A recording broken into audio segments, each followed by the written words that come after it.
নমস্কাৰ স্বাগতম জনাইছো আসামিজ ডিপ নলেজলৈ আজি আমি কথা পাতিম এটা প্ৰশ্নৰ ওপৰত বিশ্বই চীনক কৰোনা ভাইৰাছৰ বাবে ক্ষমা কৰিবনে প্ৰথমতে মই বিচাৰিছো আপোনালোকে এই আৰ্টিকল কেইটালৈ চাওক ডোনাল্ড ট্ৰাম্পে ৰিসেন্টলি এটা কথা কৈছে যে যি প্ৰকাৰে কোভিড-19 বিয়পিছে ইউএছৰ যদি কোভিড-19ৰ দ্বাৰা সংক্ৰমিত লোকৰ মৃত্যুৰ সংখ্যা 1 লাখলৈ সীমিত থাকে তেন্তে ইউএছ গভৰ্ণমেণ্টৰ এইটো এটা ডাঙৰ উপলব্ধি হ'ব ট্ৰাম্পে কৈছে কিছু গৱেষকে ইনিশিয়েলি কৈছে 2.1 মিলিয়ন নহলে 2 মিলিয়ন মানুহ মৰিলেহেঁতেন কিন্তু ট্ৰাম্পে কৈছে যদি মৃত্যুৰ যিটো সংখ্যা এইটো যদি আমি 1 লাখলৈ সীমিত ৰাখো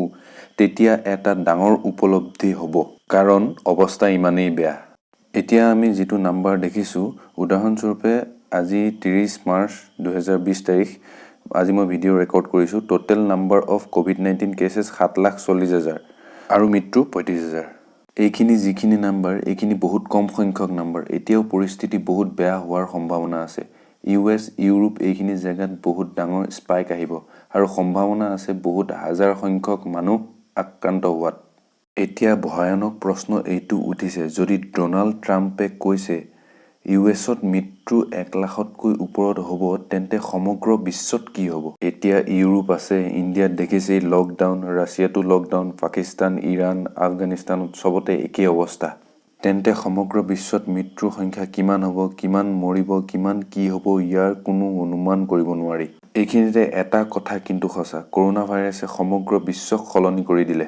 সমগ্ৰ বিশ্ব এতিয়া আগৰ দৰে হৈ থকা নাই এই কৰোনা ভাইৰাছৰ যেটো পেণ্ডামিক এইটোৱে সমগ্ৰ বিশ্বক সলনি কৰি দিলে ইয়াৰ পিছত যিখন ওৱৰ্ল্ড দেখা যাব সেইখন সম্পূৰ্ণৰূপে সলনি দেখা যাব এতিয়া ডাঙৰ প্ৰশ্ন এইটো উঠিছে এইবোৰ কাৰ কাৰণে হৈছে ইমান মৃত্যু ইমান মানুহৰ কষ্ট কাৰ বাবে হৈছে বহুদিন আগতে ডোনাল্ড ট্ৰাম্পে এটা সেন্টেন্স কৈছিল the world is paying a big price বিশ্বই এতিয়া বহুত ডাঙৰ এটা প্ৰাইচ পে কৰি আছে এতিয়া নিউজ চেনেলত ইউএছ ইণ্ডিয়া প্ৰত্যেক জেগাত চাইনিজ ভাইৰাছ ওহান ভাইৰাছ বুলি কৈ আছে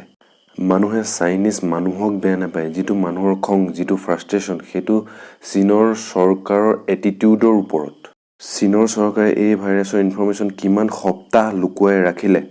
আৰু দেশবিলাকক ক'লে ইন্টাৰনেশ্যনেল ফ্লাইট বন্ধ নকৰিব চীনৰ যেটো কৰোনা ভাইৰাছৰ আসল তথ্য লুকুৱাব বিচৰাৰ বাবে বিশ্বই আজি ইমান ডাঙৰ সমস্যাৰ সন্মুখীন হ'ব লগা হৈছে আৰু অনাগত সময়ত আৰু সমস্যাৰ সন্মুখীন হ'ব লগা হ'ব পাৰে আপোনালোকে যদি এই তথ্যখিনিলৈ মন কৰে এটা ৰিপৰ্ট ৰিসেন্টলি পাবলিশ হৈছিল এইটো চীনৰ নহয় চীনৰ বাহিৰৰ প্ৰাইভেট নিউজ কৰ্পোৰেচন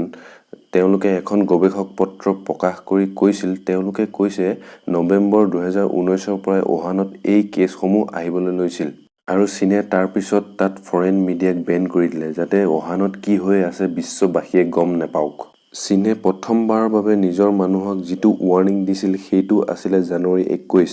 সেইবাবে ভাইৰাছ বহুত সংখ্যক বিয়পিব ধৰিলে আৰু চীনৰ মানুহ বাহিৰলৈ ভ্ৰমণ কৰি থাকিলে ইউৰোপ গ'ল ইউএছ গ'ল আৰু এতিয়া সময়ত আপোনালোকে দেখিছে লাখ লাখ মানুহ মৃত্যুৰ সৈতে যুঁজ দি আছে গৱেষকসকলে গৱেষণা কৰি আৰু টাইমলাইন ষ্টাডি কৰি গম পাইছে যদি চীনে প্ৰথমতে ৰিয়েক্ট কৰিলেহেঁতেন তেন্তে 66% মৃত্যু কম হ'লহেঁতেন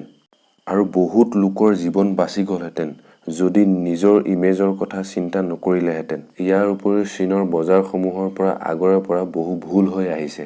চীনত 1917 1800 চনতো বহুত মানুহ ভোকত ককবকাই আছিল সেই সময়ত চীনৰ চৰকাৰে এটা কথা অনুমতি দিছিল যে ওয়াইল্ড লাইফ এনিমেল যেনেকে সাপ বাদুলি আৰু অন্যান্য জীৱ-জন্তু ফাৰ্মিং কৰাৰ বাবে আৰু শেষত মানুহৰ মাজত এনেকুৱা এটা ভ্ৰম বিয়পি গ'ল যে সাপৰ জুল খালে বডি ষ্ট্ৰং হ'ব বাদুলি খালে ইমিউনিটি ষ্ট্ৰং হ'ব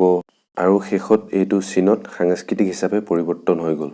আৰু চৰকাৰে মানুহৰ ভ্ৰম অতৰাবলৈ চেষ্টা নকৰিলে আৰু 2002-3 সাৰ্চ আহিছিল যেটো নেমোনিয়া নিচিনা এটা বেমাৰ বিয়পিছিল আৰু তেতিয়াও গৱেষকসকলে কৈছিল চীনত থকা বিভিন্ন জীৱ-জন্তুৰ মাংস পোৱা বজাৰ যদি অতি সোনকালে বন্ধ নকৰে তেন্তে অনাগত দিনত আৰু ভাইৰাছ ওলোৱাৰ সম্ভাৱনা আছে যিয়ে লাখ লাখ মানুহ সংক্ৰমিত হ'ব আৰু লাখ লাখ মানুহৰ প্ৰাণ কাঢ়ি ল'ব আৰু শেষত আজি হেয়াই হ'ল আৰু ডাঙৰ ভুল চীনে কি কৰিলে চীনে এতিয়াও নিজৰ ভুল স্বীকাৰ কৰা নাই আৰু বিপৰীতে বদনাম ইউএছ আৰু ইউএছ আৰ্মিৰ ওপৰত দি আছে আৰু ৰিসেন্টলি চীনৰ চৰকাৰে নিজৰ কিতাপ প্ৰকাশ কৰিছে কিতাপৰ নাম এ বেটেল এগেইনষ্ট পেণ্ডামিক 2020ত চীনে কিদৰে কোভিড-19ক হৰালে তাৰ ওপৰত এই কিতাপখন সমগ্ৰ বিশ্বত বিয়পাব আৰু মানুহে পঢ়িব